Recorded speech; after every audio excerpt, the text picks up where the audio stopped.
Assalamualaikum. My name is Mehak Shahzad and you are watching Special Education.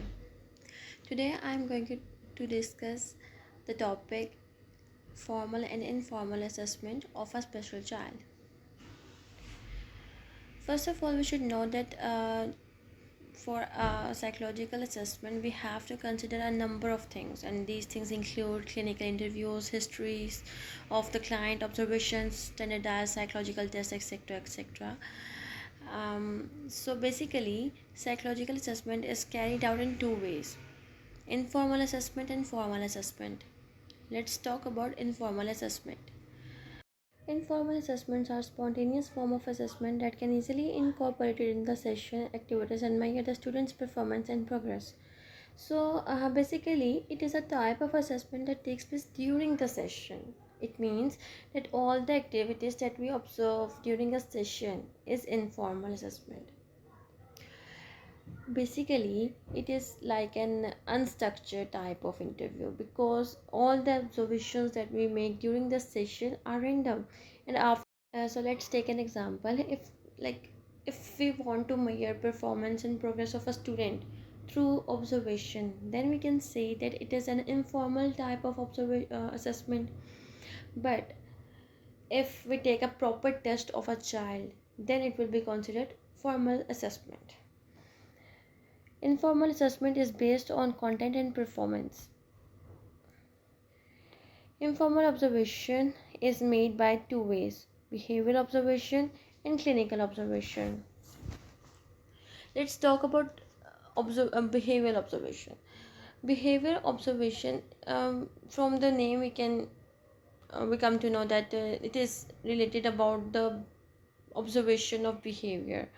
In this behavioral observation, we note the behavior of the client during the session, like how he's behaving while we are talking to him, nail biting, eye contact, etc. All these things are noted in behavioral observation. An example: nursing staff in a hospital setting might record the number of times that a patient yells and acts aggressively. Abba was reluctant to all the sections. He was busy in teasing his parents. He dragged himself on the door in the floor when he was asked to close the tap. He opens it. Basically, this is ADHD case, hyperactive, because these are all the things that we have noted about the child, and then we come to know that he has the problem of ADHD. Clinical interview. Okay, clinical interview is the most important part of a case report. Clinical interviews are taken because first we have to identify the problem, what is the problem with the client, and then we have to evaluate the history or situation, and after that diagnosis and then treatment is done. Interviews, we have to make sure to the client about their privacy, and when we make a friendly zone with them, then we have to take the essential information, essential details to identify the problem. And we take why we take all the history just to diagnose and then give the treatment to the client. So we should maintain privacy and we should make sure that he is comfortable while giving us all the history. Moving to the next, formal assessment. Formal assessment involves test, questionnaires, checklist, and rating scale. Yes, it is a type of a test. It can be questionnaires, checklist, or rating list. And this type is only taken by licensed psychologists or the one which has done training.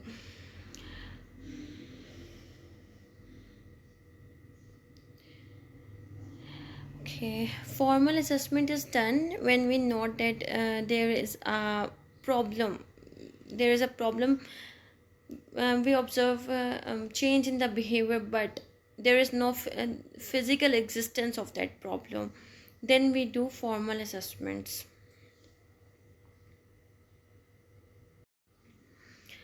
But we have to make sure that we apply only those psychological tests that is related to that problem, not any other psychological test. Rating scale from 0 to 10 on a scale of certain behavior of the client are as follows. Yes, standard rating scale is used to mark certain behavior of a client. Like we will ask the client, are you aggressive? Okay, let's rate your aggression. How you'll mark your aggression? Just like this, anger is 6 out of 10, sleep is 8 out of 10, low self-esteem. In this way, we can mark the behavior of the client. We can rate it. To the next, mental status examination. MS is based on observation of client and not on client situation. Here's a person's act, talks, and maintain eye contact. MS is based on an abbreviated assignment which is done because of the person seems to need to the hospitalized, or it can be MSc has same content and we write. Okay, MSc mental status examination is based on observations. This is not based on facts but on present observation on of the client, like how is talking, how is looking, his eye contact, everything we know that we note during the session. And sometimes our observation make us realize that this person needs to be hospitalized. Even this situation can come. MSc content is same as we make in behavioral observation. Is we will find out that behavior, the content of behavioral observation and the content of mental status examination are the same. That how a person is feeling, thinking, his mood swings, how is showing his behavior, how is he emotionally and cognitively functioning. Psychological test, we make a boundary. In psychological test, we make a boundary, a concept in which we evaluate a person.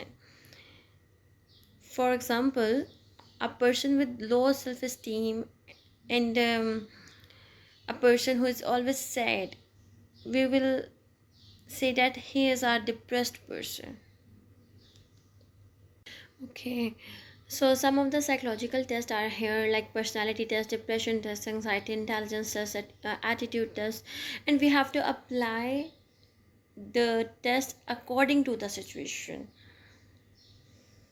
And these assessments are very important part of a case report. Here are some tests, and you can take a screenshot if you want. Personality test, achievement test, attitude test, aptitude, emotional intelligence test, neuropsychological test, projective test, and observation test. Jazakallah, thank you so much for watching.